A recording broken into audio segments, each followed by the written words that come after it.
In this video, I'll show you how to create a custom font animation. Now let's go and take a look at the Fusion composition first, and then I'll show you the whole process. This is what it looks like right now. And yes, it looks a little bit crazy, but I'm gonna show you and explain to you the whole process. So make sure to watch the whole video. Now we're gonna go back to the edit page and we're gonna create a new Fusion composition so we can start from scratch. We're gonna go right in, and this is what we're gonna start with, and we're gonna create the background. Just put it there so we can see it, make this transparent.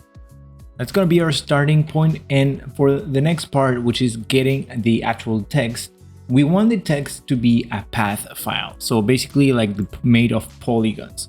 If you have Illustrator, you can use Illustrator. In this case, I'm gonna use Figma because that's what I have. So I have this Figma file right here. And this is what you wanna do. First, you're gonna press T and add a text, obviously.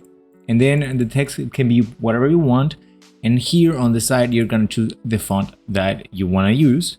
And if there's a custom font, I think you might be able to add these to Figma too. I just don't know if there is. But in this case, we're just gonna use a random font that we have here. I'm gonna actually change the text for the tutorial. We're just gonna put text, and then we're gonna center these in here. Now, as you can notice, that there's this little square right here or rectangle.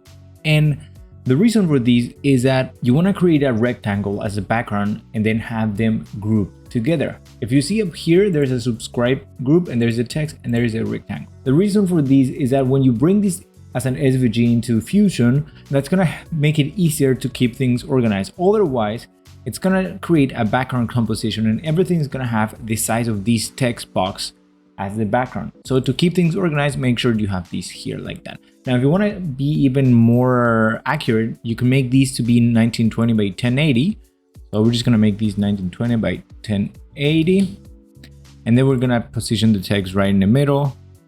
And you can adjust the size of these if you want right here or later on in Fusion. It's really up to you. Now, to create a group, you can either select both of them here by holding Shift, or just go up here to the left side and there your tab and hold Control. And then you can right click and press group selection, or simply use Control G, probably Command G in a Mac. Okay, after we have the group ready, go to the subscribe one and go to the export subscribe. Here, you want to make sure that this is set up to SVG. That way it's going to export it as a path. And now we're going to export these. And now we have our download right here. We can go back to Fusion now. We're going to select these here and we're going to go to Fusion and then import and then SVG. Now that's going to open the text pop-up. And I have these on my other screen. I have other files there. Simply find the file that you had downloaded and then press double click. And now this pop-up box will show up. Here's the resolution 1920 by 1080. And that's actually the size that we put the rectangle.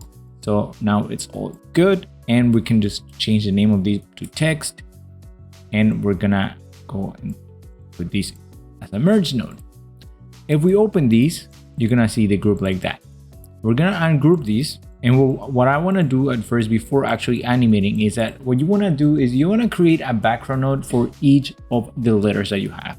Now, the more letters your text has, the more complex your tree or your node tree is gonna look. So that's just to keep in mind, right? Okay, so we have the background here, and that's gonna be the first letter. So we're just gonna press F2 to rename these, and we're gonna press T. We're gonna go and press E. Now I'm gonna create a little bit of a space between them because as you saw the other node tree, there was a lot more things going on. So we're gonna keep the T in this one. We're gonna drag these out holding Shift and separate them like that. Okay, we have that there like that. And the cool thing of these here is that you can actually then move these things individually, right? You can move the path like that, or you can select these and making sure all of them are selected, and holding Shift, you can move these like that. Now, to create an animation that's exactly the same as the one that you saw in the example or in the intro of the video, what we're gonna do is we're gonna create a second copy of the text. But before that, I actually wanna grab all of these and try to make them go a little bit higher like that, so that they're a little bit above the center. And we're gonna use that center point to actually link our color background that we had there, right? So we have that there like that. And the next thing that we want to do is we're gonna bring these a little bit to the side We're gonna create a copy of these like that. This is gonna be the background, right? So we're gonna bring these a little bit higher, and I'm gonna try to keep everything aligned. So all the texts are gonna be like here.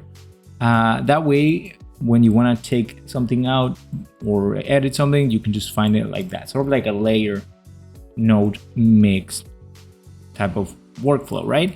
Okay, we're gonna press Ctrl T on this merge node that we have here because we want these to be the background. This one, we're gonna change the color to whatever color you want. So just go to the color tab and you can choose any color that you want. Now, if we zoom in a little bit, we can see that there is already a sort of like a little glow of the text that we have here. And if you don't want that to happen, you can go to the border width and make this a little bit smaller, like that, holding Ctrl. So it's just a little bit smaller. That way we can get rid of any of the remains of the background one, right? If you're far away, it's not going to be noticeable, but just so that you keep that in mind. Okay, now to create the background, we're gonna select one of the points that we have here. So we're gonna select that point and we're gonna right click and then path, polyline, and we're gonna go all the way to publish points. That's gonna create a point right here. And now we can just go and select these like that and make these 0.5, 0.5. That's gonna bring these all the way to the center. But if you had changed the border width negative, then you're gonna have to keep in mind that it's not gonna reach all the way to the border. So if we get rid of the border width, it's gonna get sort of like closer to the middle. So that's just what you wanna keep in mind. So yeah, now we have a sort of basic position of our background, and we can see that we have to move the mask right here too. And we're probably gonna have to delete this one too. Now we have the T. And that is basically it, but there's one more that we have to keep in mind. So that's this one right here. So what you want to do in this case is we're going to grab this point and holding shift, we're just going to bring this down a little bit. So shift and down arrow. And to make sure that this is aligned all the way that here, the easiest way is just sort of do it by eye probably. But you can also hold shift with it selected and with your mouse move these around like that so that you have sort of like an angle that works well with it. So we have that and it looks, I would say it looks good, right? So let's keep it like that. And now you want to repeat this process for all of the other letters that you have. So I'm gonna show you one more time for the E, and then I'm just gonna speed through that process for the X and the T. We're gonna copy these like that. We're gonna create a merge node in here, bring this down, press Ctrl T on the merge node so that you have the background on this side. Then we're gonna select the color, and this could be any color. Then we're gonna go to the path, select one of the points, and you can right click and then go to polyline, publish, and then publish points. Here you set up 0.5 or 0.5. And the cool thing is, like, later on, more advanced stuff, if you want, you can actually create keyframes and animate more stuff. This is just one technique and one of the things that you could do, obviously. So now we have to make the things that go towards the background, right? So we're gonna have to delete this one. We're gonna have to move this one down here. We get rid of all of them. Let's see how it looks. Move these a little, not that much. And let's see how that looks if we go back a little bit. Okay, so in this case, we're gonna keep the E like that because unless we have more colors or more shadows, then that's gonna look a lot better. But we're gonna keep it like this for this tutorial. In the future, if there's another more advanced one, we are gonna do, then I'm gonna show you to have it like have different shades of colors in the background, right? Okay, so I'm gonna do these for the next ones, and then we're gonna keep going. Now, the more you go towards the right or the left, you want to keep in mind that, as you can see here, the T is right now in the foreground covering the X. And to fix that, we're going to have to go to this bottom merge node. We're going to press Ctrl T, and now we're going to have that T just going towards the background. And you can experiment with these and try with the X, for example. And here you're gonna have to probably edit a little bit from the E here if you keep it like this. So we're just gonna keep it normally like as a foreground for now. You can edit that a little bit by moving these towards the side later on, maybe like that, so that the X is a little bit more separated and not right beside the E, right? So if you want to do that, we can actually just do that, and moving it like that, all we have to do now is go back, and we're gonna have to edit this point right here. It's basically gonna be our pivot point.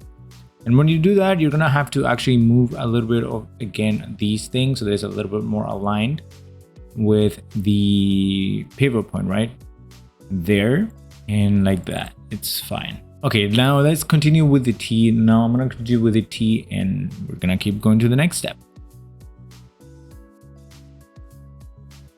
On the example that you saw, I actually use a different type of animation, right? I actually use a transform now to animate these, because I could create a pivot point and then select exactly where the animation is gonna be coming from. So right now with the pivot point right in the middle, if you make the size increase, you can see how the T goes like that. Now if you change the pivot point, you can see how the T is affected by that, right? Now in this case, doing the same, it's gonna make the whole thing look a little bit weird, because we also are moving the pivot point of the mask right here if we do that. So I'm gonna show you a similar movement, and we're gonna be using only the path animation for that. And the reason for that is that we can actually go and connect this path to the other one. So we're gonna select this one and the main path, and we're gonna click these so both are open on our inspector here. We're gonna right click here on this size, and we're gonna go and create an expression. When we create an expression in the path 2_5, we're just gonna go and link these to the first one. Now when we make a change here, you can see the other one is also moving and changing and adapting. Now we're gonna repeat the process for all the other ones. That way we don't have to copy and paste the animations of basically double the work, right? Okay, so we're gonna just do that, and I'm gonna do that real quick. Now that we have that ready, what we can do now is we're gonna use one of them to be animated. So we're gonna create a keyframe at 0 on the size. We're gonna go to the frame, let's say 18, and we're gonna make this a little bit bigger like that. And then we're gonna bring this down to all the way 32. We're gonna bring this down to 0.95. And then we're gonna bring this back to 48 at 0. Well, not 0, but at 1. So that's basically right at the beginning. Let's take a look at this. It's a pretty interesting animation. If you like linear animations, then that can work too.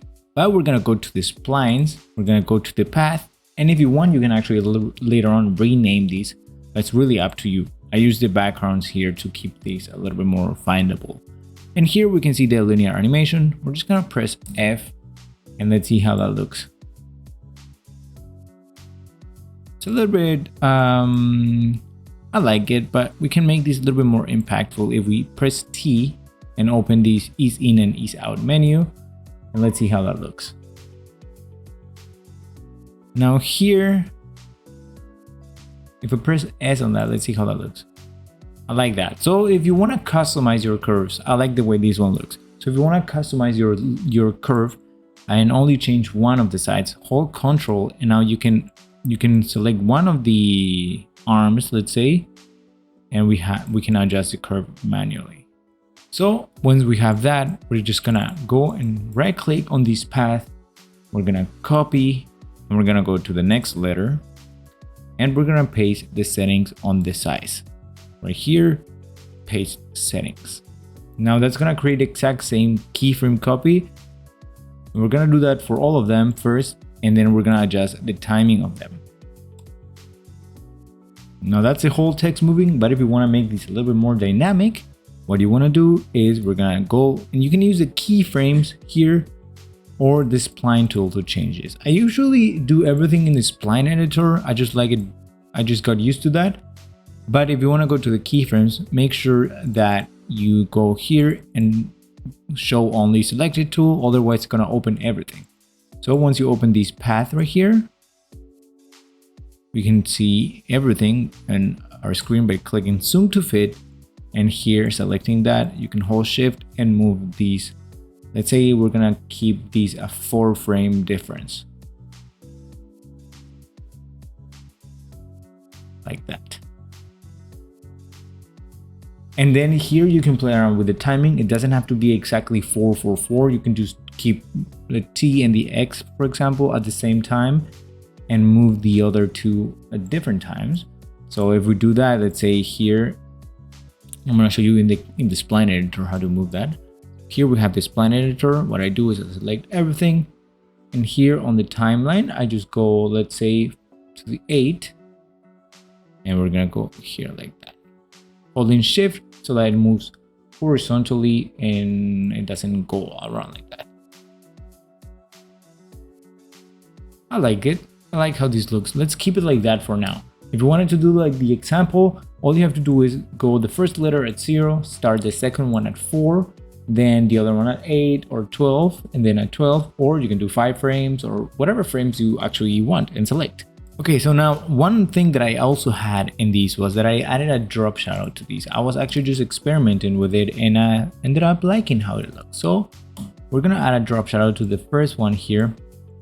And we're gonna have to edit a little bit of the distance and also the blurriness of it, like that, and the shadow strength. Like that.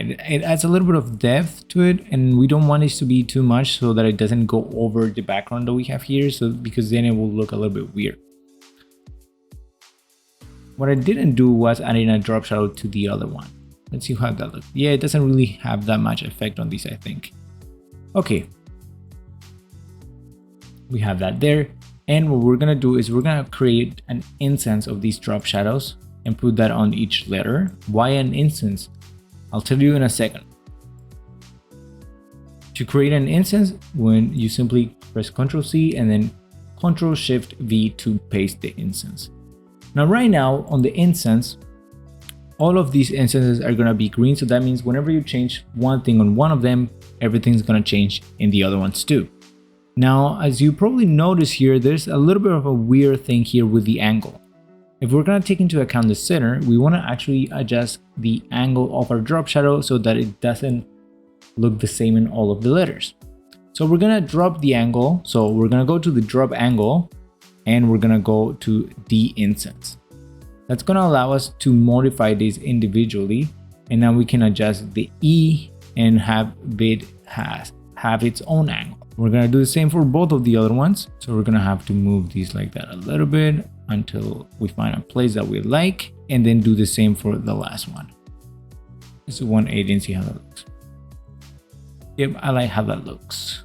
All right. Now another thing that I had was a little bit of like a noise texture, right?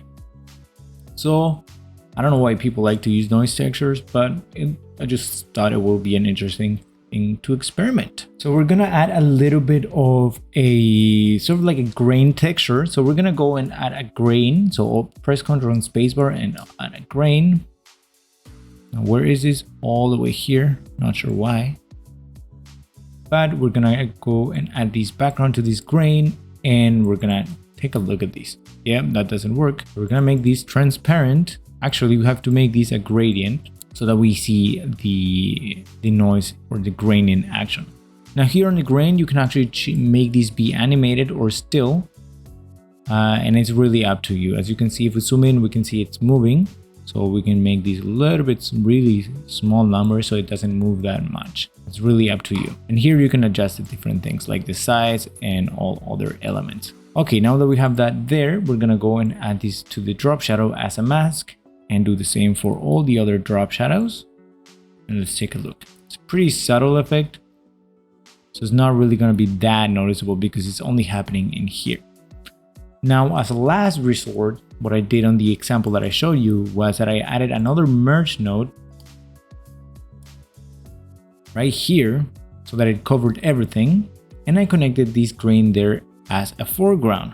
Now that doesn't look good, right? So what I did here was I went to the merge node and then the apply mode and changed that to screen. We're gonna go and change the operator mode to in. That's gonna be happening inside this text element.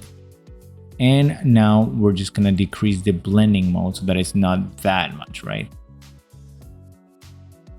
So you can see here, we can keep this a little bit subtle. Okay, now let's say we want to add a background color for here. Let's keep these maybe yellow. Nah, these pinkish color. As you can see the grain that we had here is actually affecting the background that we have here because it's covering everything as a foreground. What we can do here is connect this merge node where all the text is coming from as a mask, and that's gonna only affect the text or anything that's coming in here to be with the grain that we are seeing here. And if it's a little bit too much still, we can just decrease the number of these and just keep these at a minimum so it's not that much. Now, if you want to make this bigger, go to this merge node that we have here. That's the background basically of the text that we have. And we're going to increase the size of it to like 3 maybe. And now we're going to take a look to see how that looks.